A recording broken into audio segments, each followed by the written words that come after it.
Hello again. My name is Brittany Holmes. I'm an educational consultant with KUMDC, and today I'm going to be presenting classroom data made easy, creating a system that works. Yesterday we talked about progress monitoring. Today we're going to kind of create a system and talk about the steps in which to take to develop a system for progress reporting.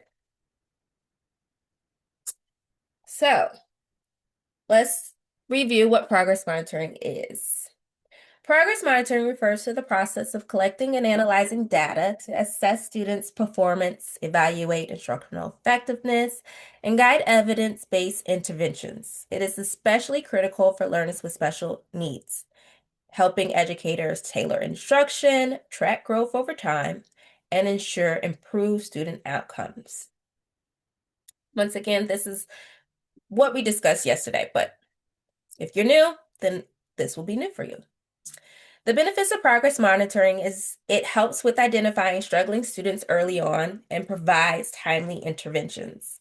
It also allows educators to tailor instruction to individualize students' needs. It helps with making data-informed decisions with instruction, and ultimately holds educators and the education system itself accountable for student learning. Now, when making your progress monitoring plan, you want to make something that you will actually use.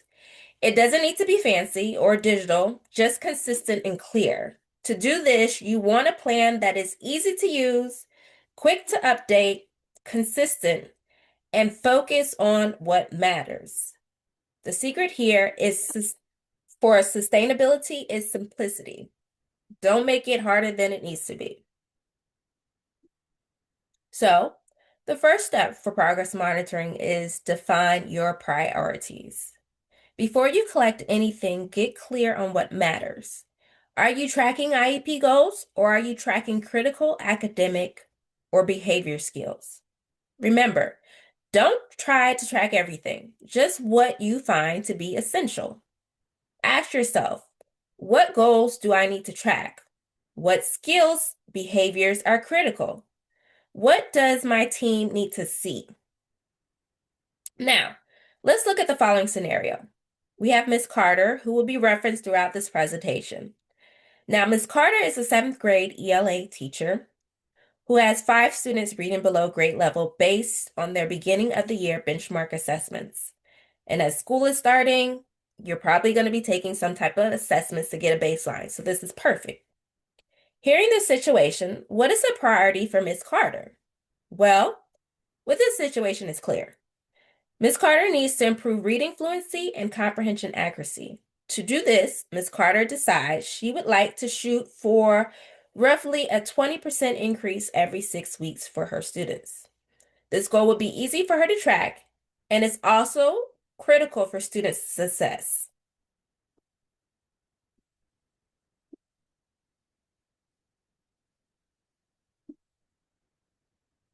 So step 2, you want to choose a format that works for you.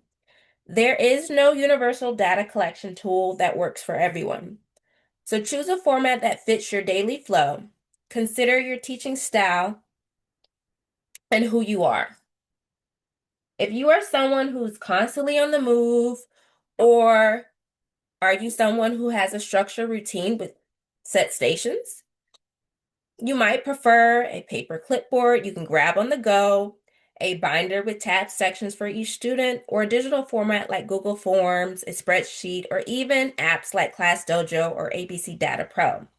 The goal is to choose a method that's realistic to maintain consistently, because if you don't enjoy using it, it's likely you won't keep up with it. And in the pictures you see here, we have a binder with some tabs, a clipboard, and then on the bottom, we have words checklists, which a teacher can use to simply check off if the student has mastered words. But once again, you want to choose a format that works for you. Step 3, create your tracking tools. They don't need to be pretty, they just need to be practical. At a minimum, each tool should clearly show what you're measuring, like task completion, or instances of a behavior. Additionally, when it's being observed, so the date and time, and how it's being scored. Is it being scored based on frequency, duration, prompt level, or other? For academic skills, include space for task description and student response. For behaviors, include context like antecedents and consequences. In the example that we use in step 1 with Ms. Carter, who has students who are reading below grade level, we determined that her priority was to improve reading fluency and comprehension accuracy for her students. If you look at the pictures on this slide, there are 4 ways for her to track reading progress. So we have a reading fluency sheet to the bottom right. We have fluency daily practice where she can just check off if the student mastered the word or not. We have reading comprehension tracking sheet up at the top right. And then next to that, we have a short passage and comprehension questions that will allow the teacher to gauge their reading ability and their ability to understand what they read by the comprehension questions. And they can do this weekly, bi-weekly, depending on whatever the teacher deems is appropriate for the student. But they're easy tracking tools that are relevant to what Ms. Carter needs to achieve for her classroom. Step 4, you want to build it into your routines. Effective data collection shouldn't feel like an extra task. Instead, integrate it into what you're already doing. For example, during morning work, jot down notes on task initiation or fine motor use. During centers, you might track goal-specific academic performance. When students are moving from one activity to another, that's a perfect time to observe behaviors like following directions or coping with change. The more natural your data collection feels, the more sustainable it becomes. Consider setting up visual reminders or designated data zones in the classroom to make it easy and consistent. Now, on this slide, we have Miss Carter's daily schedule. Once again, using Miss Carter from our example, we see here with her daily schedule that when we look at her schedule, there's a 15 to 30-minute block that she dedicates to stations in her class. During that time slot, she has 2 teacher tables that work with students on remedial support. I've highlighted the teacher table too because this station is a great way to build in time to collect data for progress monitoring and discuss groups with students. She's already meeting with students and it doesn't add or take away time from what she's already doing in her class. So this is an excellent way for her to build in time to collect data regularly in her class. Once again, you want to build it into your routine. So think about what you're already doing and figure out how can I add data, progress monitoring in my current routine. Step 5, review and summarize regularly. I mentioned this yesterday in our progress monitoring presentation that this is a very important step. This step often gets pushed to the wayside. Collecting data is only half the process. Remember that. The real power is in reviewing it. Set aside time weekly to reflect on what's working, what's not. Are you seeing progress, stagnation, or regression? A quick 5-minute end of week review can help guide your instruction or prompt you to adjust supports. Monthly summaries are helpful for IEP updates, progress reports, or team meetings, which all occur. And sometimes your administrator expects for you to show something at these meetings. Summarizing doesn't have to be complicated. Color-coded charts, simple graphs, or bullet points can go a long way in making your data meaningful and actionable. Once again, using Ms. Carter as our example, here's a simple line graph that can be made to monitor words per minute. It's an easy, quick way to check students' progress with their goals and can be organized in quarters just like this example here. And the quarters are reflected in the different shades of blue. It also has the goals and the names of the students. Remember, sustainability is key. If your data collection system is too complicated, it will quickly fall apart. So you want to start small. Track just one or two goals per student, especially at the beginning. Train your paraprofessionals or support staff to help you collect or record data. They can be valuable allies, and oftentimes they're looking for ways to feel involved and support in the classroom. So this is a great way to give them accountability and to give them something that they can do in your class to help support you.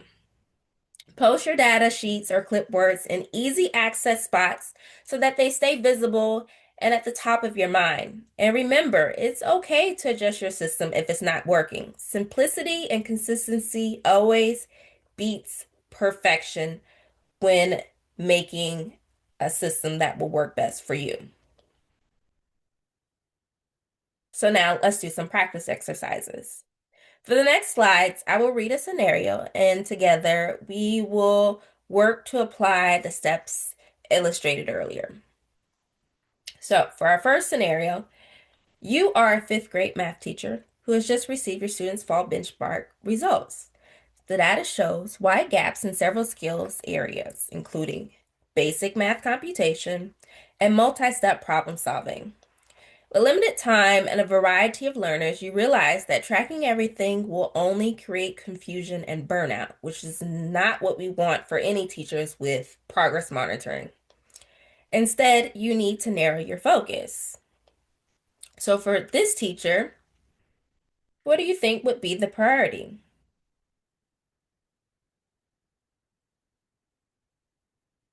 Think about what is most essential for long-term success and aligns with your curriculum pacing. What skills, if mastered, will make the biggest difference? Well, for this scenario, a focus on multi-step problem solving has the highest leverage skill for the next instructional cycle. Multi-step problem solving integrates several foundational skills, including operations, place value understanding, logical sequencing. It's heavily emphasized in state standards and end of the year assessments. And improvements in this area support transfer to real world contexts and other academic subjects like science.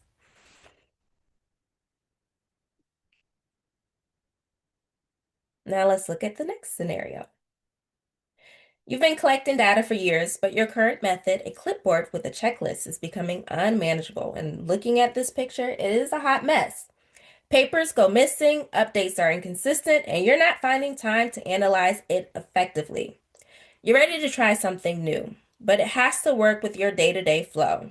Once again, if it doesn't, you're not going to use it.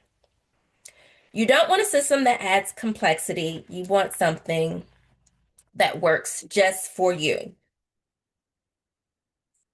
Given this teacher's frustration with paper-based checklists and missing data and the inefficiency of manual updates, this teacher could use Google Sheets. Google Sheets provides the ideal balance of simplicity, structure, and accessibility without adding complexity. Using Google Sheets streamlines and centralizes all student data. So the teacher doesn't have to worry about losing sheets or things being hard to read, as it could be with this clipboard that we can see here. This could use some improvements. Everything instead will live in one place. The teacher will no longer have to worry about juggling paper or clipboards. The teacher can use tabs to keep everything organized by subject, student, or assessment period, mirroring the logic of the old system, but without the physical clutter. With drop-down menus and conditional formatting, the sheet is easy to update during class. Just a few clicks to log behavior, scores, or observations. The teacher can enter data from a tablet, phone, or desktop. Whether in class or during planning time, this format preserves the teacher's need for ease and efficiency while unlocking new capabilities. And everything, once again, will be centralized. No more papers being lost or crumbled by her current practice or his current practice of clipboard.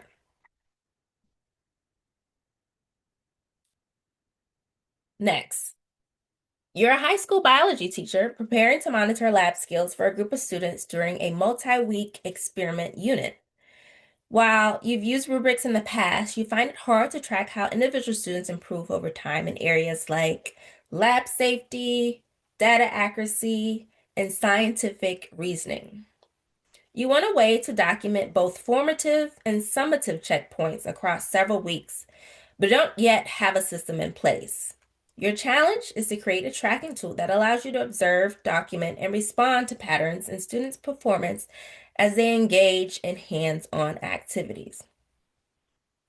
For this high school biology teacher, they benefit most from using a digital rubric-based tracking tool structured in a time series format, such as a customized Google form linked to a Google Sheet, or a rubric tracking classroom app like Otis or Seesaw. And once again, there are plenty of apps and programs out there. Just do a little research and see if there's something that can help you in your class. Unlike paper rubrics, this digital format enables the teacher to tag specific performance indicators such as lab safety, which is reflected at the top of this lab skills checklist, um, data accuracy, and scientific reasoning with timestamp observations for each student. This tool allows both numerical ratings, 1 through 4 scales, and anecdotal notes to capture both the quantitative and qualitative aspects of the performance. Over the time, the teacher can visualize progress through built-in analytics or dashboard summaries, making it easier to identify students who consistently improve or those who plateau in specific areas. By integrating this tool into each lab session using a tablet or a mobile device, the teacher avoids end-of-day paperwork and instead is able to document performance during instruction, where they're walking around and they're observing and interacting with the kids to get real-time understanding of where they are. This approach not only helps document both formative and summative progress, but also ensures that instructional decisions are rooted in observable evidence and tracked patterns, making it easier to adjust instruction, provide feedback, and share performance data during conferences or IEP reviews.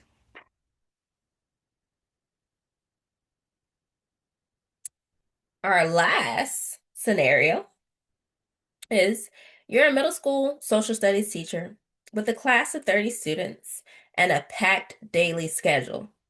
You recently committed to using formative assessment data to guide your instruction.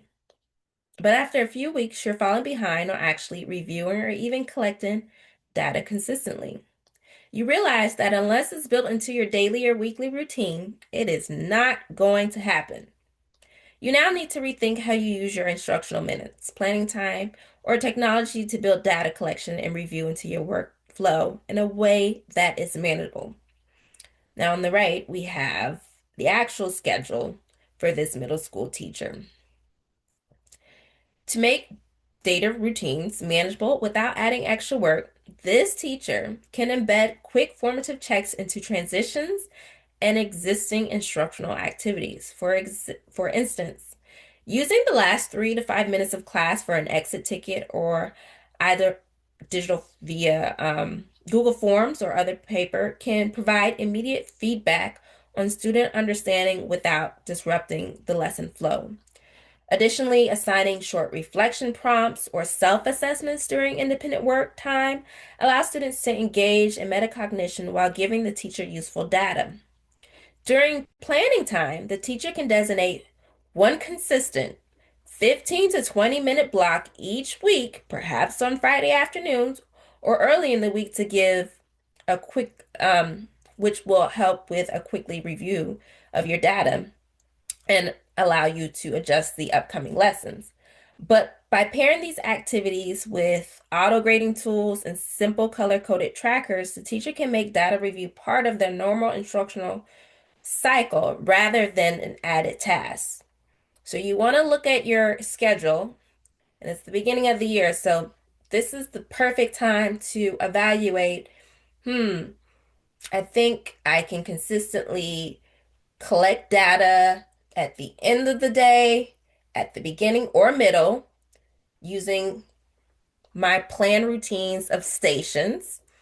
And then I'm going to promise myself that I'm going to designate during my planning period the first 15 to 20 minutes or the end of my planning period, 15 to 20 minutes to review that data that I've collected. Now, this will be a great time for you to plan your system. You may not know what your current challenges are, but you can start to think about what format works best for me. Am I going to be a clipboard teacher? Am I going to be a binder because I like to hold paper? I need that texture. Or am I going to involve the use of technology? Am I going to use apps? Am I going to use forms? Think about what format works best for you. And then I know it's the start of the school year, so maybe you don't know what one change you can do this week. But throughout the process, ask yourself, what's one thing I can change? If you're finding success with your current progress monitoring, maybe you want to up the ante and add additional ways to progress monitoring, or decide, you know what, I'm content with what I'm doing. My students are progressing. I'm just going to stay as is. But you should reflect throughout this process. Things you want to keep in mind when designing your progress monitoring tool and implementing it in your classroom. You want to start simple. Once again, choose manageable data collection methods that fit your classroom. You don't have to do what the teacher next door to you is doing or your mentor teacher recommends. Do what works best for you in your classroom for your students, but make sure it is simple and not complex, because if it is complex, it's much more likely that you won't actually use it. You also want to stay consistent. Consistency builds reliable patterns for decision making. So make sure you are regularly collecting the data, and not just collecting, but reviewing that data to make changes. Decide how you will put this in your current schedule moving forward. Use data with purpose. Make sure it connects to your instruction, IEP, and student growth. This is very important.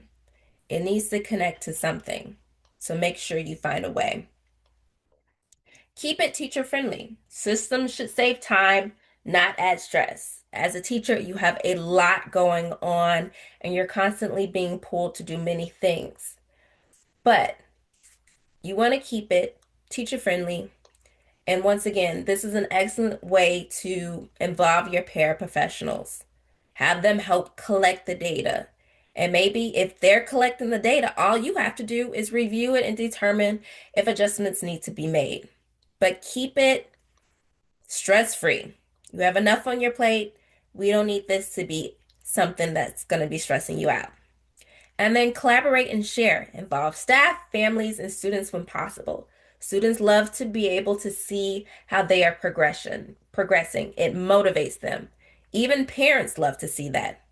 And maybe even talk to the other teachers and say, hey, this is what I'm using. This is what is effective in my classroom, especially for behaviors.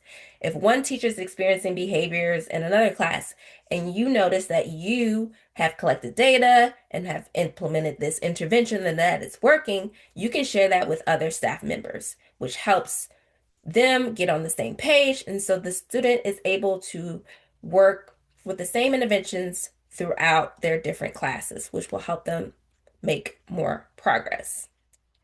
Lastly, remember the best data system is the one you'll actually use. So please don't make something that you're not going to use. And don't find something on Teachers Pay Teachers or any other website that you thought was cute, but it's not something that you're actually going to use. Make sure it is something that you will apply and use in your classroom so that you're able to take progress monitoring of your students' work and help them be successful in your class. Here are my references. And then, are there any questions?